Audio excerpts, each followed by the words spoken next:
Hello to my contemporary math online students. I'm going to try to do a talk to you today about the normally distributed bell curve. It's important for you to understand this as you approach the final exam and as you work on your last parts of this class. I also think this is a really important concept to understand just for everyday life in our real world. So I wanted to talk to you about how there are many types of data that we think about mathematically in this world that will take the shape of what we call the normally distributed bell curve. What I want you to do right now is get in your mind all the women and all the men of the world. Now we're going to separate them into two categories because we're going to think about their heights in inches. If you think about all the women in the world and you think about their heights, most of the women, if you follow my arrow right now, most of the women are going to be about 5'5" or 65 inches tall. Notice this curve is the tallest underneath the 65. What that's trying to tell you there is that most women are going to be about average height. Average is 65 inches for women. Now there are many women that are taller than that, on up to 60, 75 inches even, and even taller. But there's very few women who are actually that tall. Likewise, there are an equal number of women that are shorter than 65 inches tall. So that makes for what we call the normally distributed bell curve. There are lots of types of data that will fit into this type of a description, which we call the normal distribution curve. If you think about the heights of chickens or the weight of a chicken, there's going to be your average weight chicken, and there's going to be your really big chicken and your really small chicken.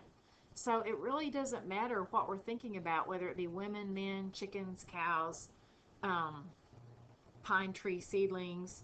You could study all kinds of things in this world, and the data will fall into what we will call an approximately normally distributed bell-shaped curve, where most of your answers or most of your data falls at what we call the average or the mean, and then 50% of the data is above that average and 50% of the data is below that average, and it falls into a bell-shaped curve. So that's why we're going to study this phenomenon. It's called the normally distributed bell-shaped curve. Notice men, their average height is 70 inches, and 50% of the men are taller than 70 inches, and 50% of the men are shorter than 70 inches.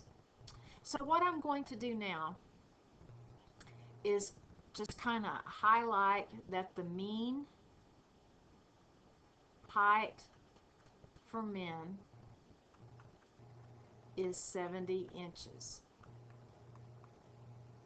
That's the mean. Notice it hits right there. Okay. Then as we go up by 5 inches, this would probably be one standard deviation above the mean, and 65 would probably be one standard deviation below the mean. Now in a minute, that's going to be important for you to start understanding that we start dividing the bell curve in sections, and we normally use what's called the standard deviation. Now here it appears that the standard deviation for this set of data for men for their height in inches is 5 inches. So I'm going to call this the standard deviation for men is approximately 5 inches. So if you go 5 inches above the mean, you get this many of this part of the data. If you go 5 inches below the mean, you get this much of the data, which is a large amount of the data. Now notice as you go 2 standard deviations above the mean, which is up to 80, you start getting into a lesser amount of the data here. And then 3 standard deviations above the mean is even more way out there, way above the mean, and there's very few people that are going to be that tall. We're talking our NBA players out here, okay? So this is just an example for you to understand how the normally distributed bell curve works to describe a data set that is normally distributed. Okay, we're going to move on down now to the more mathematical normally distributed bell-shaped curve. Now notice this curve has some funny symbols below it, and I want you to understand that mu, this little u, and it's kind of easy to remember that its name is mu because it looks like a u. Mu is the Greek letter that we use to represent the average or the mean of any data set. And notice we put the mu right in the middle of our normally bell-shaped curve. We use the Greek letter sigma to represent the standard deviation for a data set. So notice we put sigma behind 1, 2, and 3 out here to describe our normally bell-shaped curve sections. So when we get to be one standard deviation above the mean, we call that mu plus 1 sigma, which is the mean plus 1 standard deviation. That's what this means right here. Right here, this is the mean plus 2 standard deviations, and that would be this marking right here, where the green becomes the red.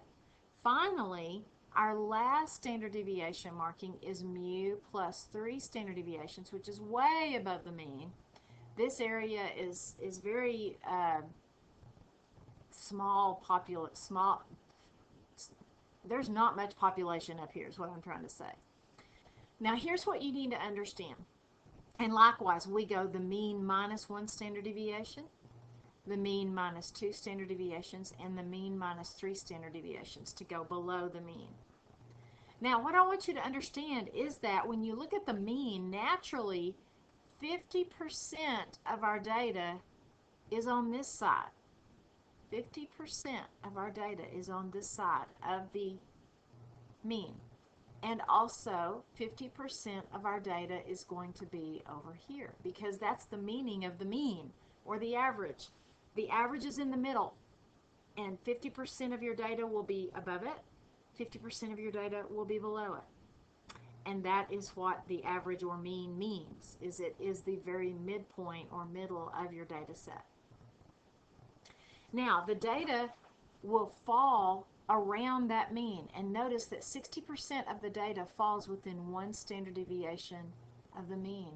That means most people are going to fall between minus 1 standard deviation and plus 1 standard deviation of the mean of any type of data you're gathering, whether it be heights or weights or, I don't know, preferences of any type.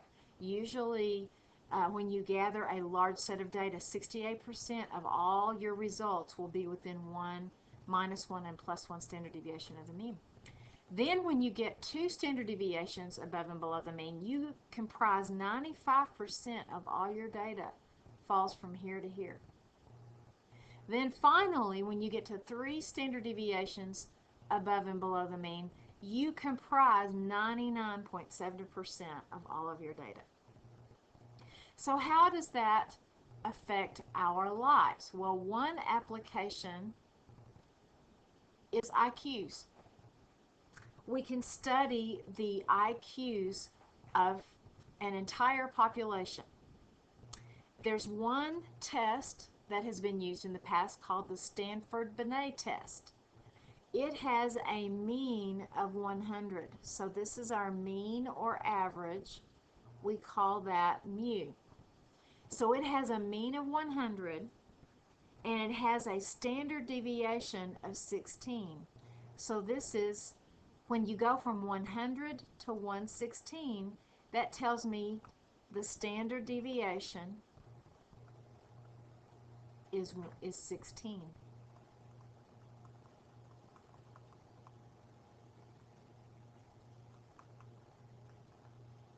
Okay? So this is our mu, it's our mean, and it's at 100. So most people are going to score a 100 on this test. Then anybody who scores above a 100 is called above the mean. Anyone who scores below 100 is below the mean. Now what I want you to notice is that people who score 116, they fall right at the first standard deviation. What I want you also to understand is that 84% is the percentile if you score 116 on the Stanford-Binet test. In other words, you scored above 84% of the entire population if you score a 116 on the Stanford-Binet IQ test. Likewise, if you score 2 standard deviations above the mean, in other words, you score 132 on the Stanford-Binet IQ test, you scored better than 98% of all the people. Now, how do we get that 98%? Here's how. Notice that half of this, when we go right to the mean of 100, you have scored better than 50% of all the people because you're up here better than 50%. When you go to 1 standard deviation of 116, you add 50 plus 34%, which is half of the 68. Notice from here to here is 68%. 34 plus 34 is 68. So you add 50 plus 34, and you get that right here at the first standard deviation, you're at 84%.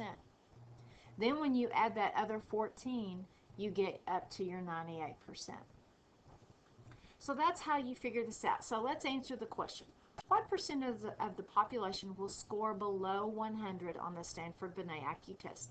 The answer is 50% of the population, half the population, will score below 100. Why? Because 100 is the mean or average. So half of our people will score below that. What percentage of the population will score above 116 on the Stanford-Binet IQ test? Well, here's what we need to understand. At the 116 mark, we are 1 standard deviation above the mean. That means that we are better than 84% because we go from here to here is 50%, and then from here to here is 34%. That makes a total of 84% right here. So if we scored above 116, that means we're up here. We're way up here. Now the important, crucial thing to understand this is underneath this bell curve is 100% of the data. In other words, all the people, all the IQs in the whole world will fall somewhere between 0 and whatever the uppermost boundary is, which is way out here. Might be even 150, I don't know. But the main thing is you have to understand that all the data is underneath this bell curve. Everybody in the whole world. So if you score above 116, you're in this purple area up here. So what you need to do is take 100% and subtract 84%, and you'll get that 16% of the people will score above 116 on the Stanford-Binet. Let's look at a different IQ test just so that you understand that the Stanford-Binet is not the only IQ test out there. There's an IQ test called the Wechsler IQ test. It also has a mean of 100. So our mu, our mean, or our average IQ is 100. Now, once again, 68% of the data will fall between 85 and 115. The 115 tells me that our standard deviation is 15. Does this one have a different standard deviation than the Stanford-Binet test? Yes.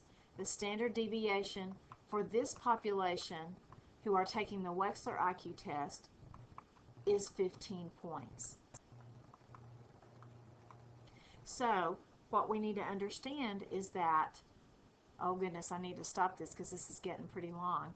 But you need to know that what percentage of the population will score above 100? It will be 50%.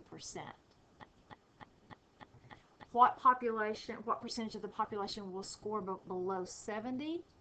That would be your 2%. Oops, not 20%. 2%. I'm going to stop it now because we got to stay below 15 minutes.